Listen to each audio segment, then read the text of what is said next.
Hi everybody, this is Kevin and welcome back to another manga review. And today we will be taking a look at Fairy Tail Volume 56 from Hiro Mashima, which is the continuation of the final arc. And again, I thought this was another great volume, lots of great battles, and some cool returns. You know, in the last volume we got the surprise return of Aquarius just for a short minute, where she gave some lore dumps to Lucy and Brandish, and also told Lucy, oh, I have a new key you have to find in the sequel series, Fairy Tail 100 Years Quest, which at the time that was written, I don't think Masha even knew he was going to do Fairy Tail 100 Years Quest, but, you know, they gave that plot point validity so that it could happen eventually. And here, like I said, another great volume, some cool battles, great cover where we see the Sky Sisters front and center, Wendy and Sheria, who go up against Demaria, and you see she has a different form right there. And we also have a battle between Natsu, Lucy, and Happy against Jacob. And Natsu's back in fighting shape. In the last volume, he was not well. He had the anti-ether nano tumor in him, which Brandish actually shrunk to put it at bay for some time. So let's get to this volume. Lots of cool stuff and team-ups. And like I said, some familiar faces. So here's Sherry on the cover. She definitely steals the show here. And this gives you some recap as to where all the characters are. I mentioned the jobbers over here got their ass kicked by God Serena, who died as well to the hands of Acnologia, and then he walked past these guys and is making his way to kill all 7 Dragon Slayers, he said. We also saw Loxus defeated Wall last time. We have Urza and Kagura making their way to the mysterious third villain, who we know is Nineheart, but they don't know him quite yet. We have Wendy and Sheria versus Demaria. Leon, Gray, and Juvia all here. There's the guild. Zareth and Invel making their way. Mira Jane, Lasana, Elfman, Gajiel, and Levy. And then Sabretooth going up against Bloodman. And then 2 other mysterious fighters who we'll see soon enough. So here's Lucy looking on with Natsu. And Happy hasn't revealed to anybody that Natsu is END. And that if Natsu were to kill Zareth, he would die as well. And Happy's still thinking, there has to be another way. I won't give up. I'll save my friend Natsu. So everyone's talking about, well, we defeated some of them. There's only 8 left, so we're doing well. You know, Spriggan 12, they defeated 4 of them. So things are moving along quite well, it seems. And they have minimal casualties. And we get another surprise return here with Meredy making her way to the battle to help Juvia. And it's so cool. And as this is going on, we have Leon like, oh, she's so cute. So we have the perfect ships now because Leon was vying for Juvia, but as we know, Juvia likes Gray. So now Leon can go after Meredy, right? It works out well, don't you think? And Urza and Kagura are making their way to fight Nineheart. And these guys say, we are the 4 heraldry knights of the Nineheart division. And they easily defeat them, but what? There's only 2 of them. And here come 2 more. And then coming in for the save, we have Jalal. So he says, you know, Crime Sorcier is here, because we just saw Meredy, and now Jalal's here. And we're here to help the battle as well. And Urza says, you know, you got to hide your face, Jalal. And he's like, I'm done running. I'm here to face these villains and take down Zareth. So here's Demaria. And you gotta love it when and heroes do this a lot too. I noticed this in Bleach, like when in Bleach, because I'm watching that, a character will release their Bankai or their Shikai, and they'll say what the whole power is to the villain, or the villain will say, you know, his whole plans, and then they'll fight. It's like, why are you revealing to your opponent what your abilities are? And Demaria, you know, basically says she can stop time. It's like, why would you say that? So she does that. And then is debating on who to kill. You know, she already toyed with Sheria, so we're not going to do that again. Should I toy with the little girl, or how about the cat girl? I don't know. Goodbye. And as that's going to happen, they move out of the way, and Demaria is like, well, how the hell did they avoid my time-stopping attack? And then you see these cheeks here, and uh-oh, who is that? And it's Altair! So Altair during the Grand Magic Games never died. She used like this magic called the Arc of Time, where she sent time backward to help our heroes in their battle. And in doing so, you know, she aged, she turned into an old lady. We've seen her in the past, you know, at the end of the Grand Magic Games. But her spirit, as she was in her youth, lived on in the prison of time. And when Demaria stops time, she can appear again. So it sort of put Demaria at a disadvantage, because if she uses her ability, Altair appears to help out our heroes here. And who doesn't love seeing Altair again? Especially like Look at those cheeks. Goddamn. Now we see him again, too. Look at that. And they're like, what are you doing here, Altair? And then Altair's inspecting Toby again, because early on, if you remember during the Galuna Island arc, Altair was like associated with him, too. So, you know, she sort of tells what's going on about the Grand Magic Games and the whole Arc of Time abilities. And they start fighting. And Demaria's like, fine, you dare defy a god?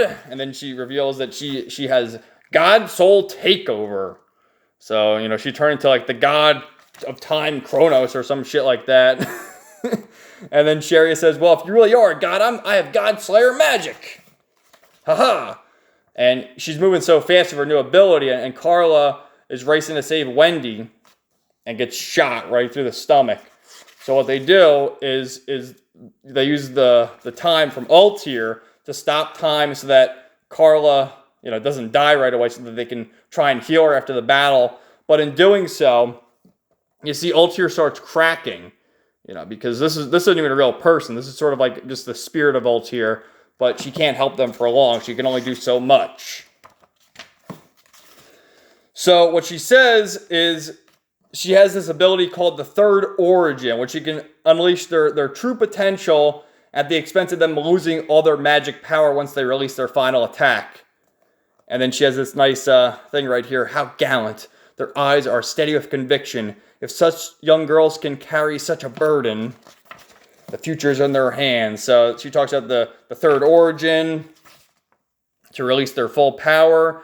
And they're both saying, well, let me do it. No, let me do it. And Sharia says, you know, give me the power because this is your fight. This is to protect Fairy Tail. I'm only here to help you for this battle. So you got to heal Carla. And, you know, because when they both use healing powers, but it'd be more prophetic for Wendy to heal Carla and continue fighting in the future. And they sort of make it seem like Wendy's been given the Third Origin, and she uses Dragon Force and starts fighting, but really can't do much. It's like, oh, the Third Origin, how come it's not working? They sort of deceived her to say that she has it, but she really doesn't. And then Demaria starts beating the crap out of her. When all of a sudden, Sharia steps in and, look at that. Just look at her, man. The glorious Mashima fan service. And Sharia says, you were just there to stall so that I could get the Third Origin. And Altair starts cracking and fading away. Like, I made it in time. I was able to finish it. And this is Sharia pleading with her so that she can get it to fight for her best friend. Which she does. This is the last magic I'll ever use. And as she's attacking her, you see Demaria gets like her human face back. And before she does her attack, of course, she reminisces on all her friends she's made throughout her journey. Amano Murakumo! What does that even translate to? Usually it says it at the bottom, but it doesn't there. Maybe it says it in the back. So Demaria has been defeated. And, you know, Wendy heals up Carla, so she's back to normal, and she's crying. And Sharia says, don't cry, Wendy. A person can live without magic. Love is stronger than magic, and you know it. So, sad moment right there. But they defeated Demaria. So everyone's rejoicing about their victories. And all of a sudden, Jacob walks into the guild hall. And he talks that he's an assassin. And they're like, well, you're an assassin. You're walking right during broad daylight. What do you mean, bro? And he says, you know, pour me a drink, would you? I would like to have a drink before you die. I'm going to make you all vanish. That's what a true assassin does. So he uses spatial magic. And in doing so, he basically teleports them on the brink of death, in a certain sense. And Mavis's spirit is here, and Jacob can see her. And basically, you know, Zeref's whole goal is to get the fairy heart, which is in Mavis's soul. So he's, you know, attacking her and trying to get her back. And as he's attacking the spirit, they have, you know, the real Mavis down in the basement. It starts cracking and she's bleeding. You see all that? So that's pretty crazy. But just in the nick of time, we get a Lucy kick. Look at this. And then, this is my favorite Lucy outfit. I mentioned this in the past, but the Leo form, that is my favorite. I mean, yeah, look at that's Taurus, and then you got Aquarius, but to me, just look at that dress, man. So sexy. So, you know, you got Happy, aye, sir, give us back our friends. And he's like, how the hell did you survive? And, of course, Horologium, who always steps in, like, I can remember back early on, and then even, especially during the Sirius Island arc, when Hades, and that was a pretty, I thought Wendy died there. He shot Wendy, and everyone thought Wendy died, but Horologium stepped in and saved the day, and he does again, and his asterisk in saving them, they lose their clothes. This is such a funny scene. They're all here, naked on top of each other, and they're like, don't. Look at this battle. Happy says, ultimate attack, the fire dragons. And then Lucy, don't finish that sentence because he's completely naked. And you can only assume with Natsu being in that position, you know, what's going on down there. So I thought that was hilarious. And we get this cute scene of Lucy and Happy. Look at that, man. So he's like, oh, you fools. And as he's attacking, Natsu comes back. And you can make the inference that, you know, getting that hot and bothered with Lucy inside Horologium woke Natsu up. That's the vibe I got anyway. So look at this menacing face from Natsu. He's ready to finish the job. Hi, sir. I'm all fired up. So Natsu's ready to go, and him and Lucy are doing battle with a nice tag team effort. And getting some hits on. And then he starts attacking Mavis again. And it's like, get your hands off her, would you? And then, because he's an assassin, he uses his spatial magic to disappear and make others disappear. Lucy summons Loki, and he uses the lion's radiance to make everything bright again. And he does a Regulus impact punch. And they're doing quite well. But then he stabs Loki, and he has to go back to the key. So they figure out that Jacob's weakness is seeing women in very revealing outfits, and with his magic and making things appear and disappear and all that, what he does is he makes Lucy's dress, you know, translucent, so you can see through it. And he says to Natsu, "Take the sight of that woman before you." And then Loki's like, "Hello." And then they completely disappear. And then Natsu's like, big deal, she wears skimpy clothes all the time. What's this supposed to mean? How indecent. How can you say such things? And they figure out that that's his weakness. And he says it's a double-edged sword. You know, like, what the hell, dude? Everyone would love that.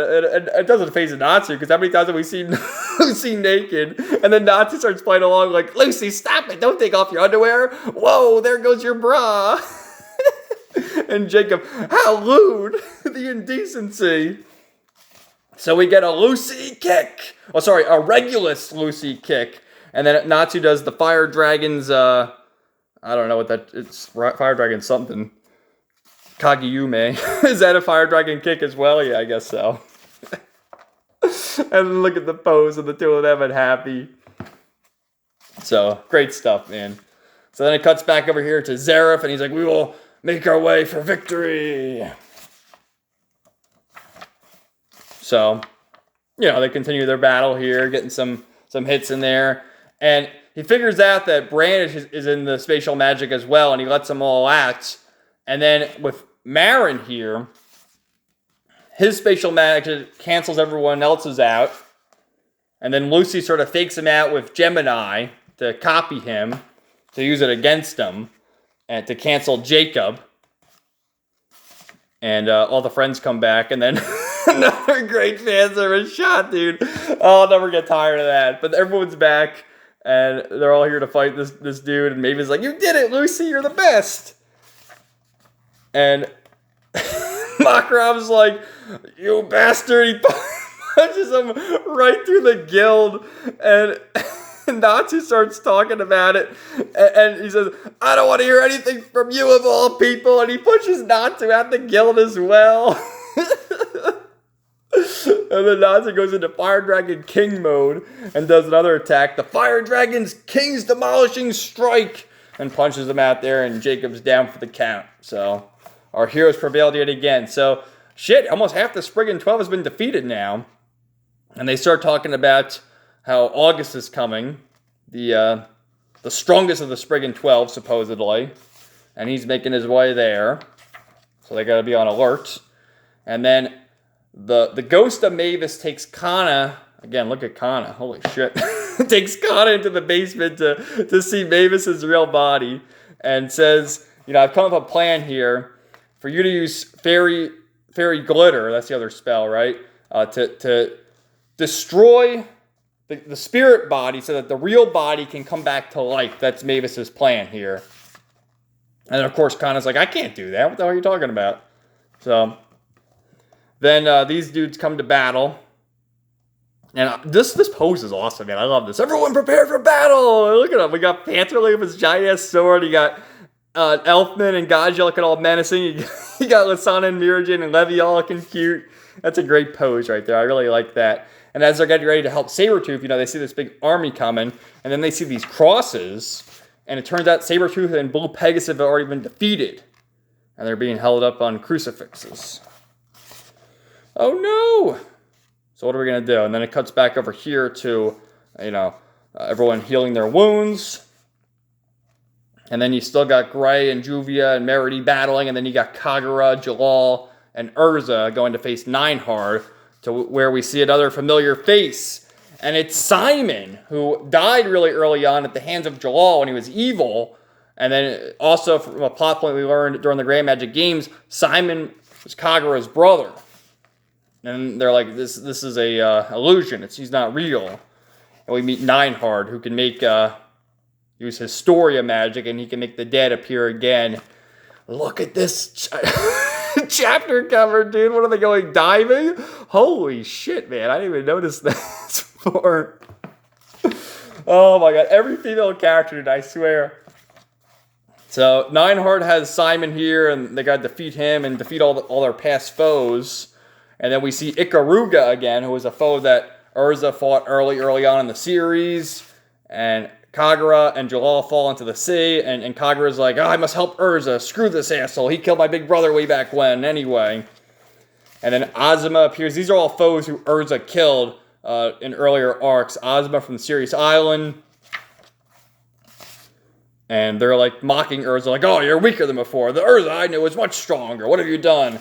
And then Kyoka from Tartaros appears. So all the villains that Urza's defeated throughout the series appear. And then also our other heroes find their dead, villains and also people that they know. I mean, Or wasn't a villain, but she appears. And then Keys appears. Easel from Tartaros. Zonkro from Sirius Island. And fucking Hades appears. Or Precht, as his real name is. So then Kagura's like, I have to rescue Jalal. And she goes back and rescues him and gives him mouth-to-mouth so he'll come back to life. Which, a funny gag for later on. I think in the next volume, if I remember correctly. So everyone's going up against, the dead. And Neinhard's mocking everybody. Also mocking Demaria, how she was so pitiful. Demarian War, so pitiful. Oh, those pathetic wizards. Oh, no. So Urza's getting her ass kicked. But eventually, holy shit, she's getting brutalized. And Kyoka's torturing her again, which was from Tartaros when she, was beating the crap out of her. And just, her magic, she doesn't use magic, she uses curses, sorry. Her curse power manipulates the pain receptors. So, like, one little touch feels like you're ripping off half her body. And Urza's just screaming in pain. But then figures out, I defeated you all in the past, and you're not even real. You're all illusions, so screw you. Be gone from my sight, you ghosts, before you feel the bite of my blade again! And then they disappear just by sheer will because they're not even real. And what happens is, Urza, throughout all that, was so badly injured. You see the look on Jalal. And he's ready to whoop Neinhard into shape. So, look at this dude. So, to be continued, we'll see some Jalal action finally. But again, another great volume. I really enjoyed it. I enjoyed we get to meet Irene. Holy shit, wait for that reveal. I gotta be careful. I feel like if you guys are watching these reviews, you've seen or read Fairy Tail, so you know everything that's going on. And I've read the series, I finished it, so this is me going back doing the weekly reviews. But it was great seeing all these people show up again, like Merity, and then Jalal, and then look at Demaria again, and then Ultir, and seeing, the Sky Sisters do battle, and then my favorite too is seeing Natsu, Lucy, and Happy team up and fight Jacob, and where's the the big attack. Let me say the Regulus Lucy kick and the Natsu attack. Where is it? Where is it? Come on. Here it is. They're just like the best team in my opinion. I love the two of them. So great volume. Can't wait to share with you the next volume and continue the fairy tale journey. We're getting close to the end. The final volume is volume 63, so stay tuned. I hope you guys enjoy these reviews, and we'll see you next time. So have a great day, everybody.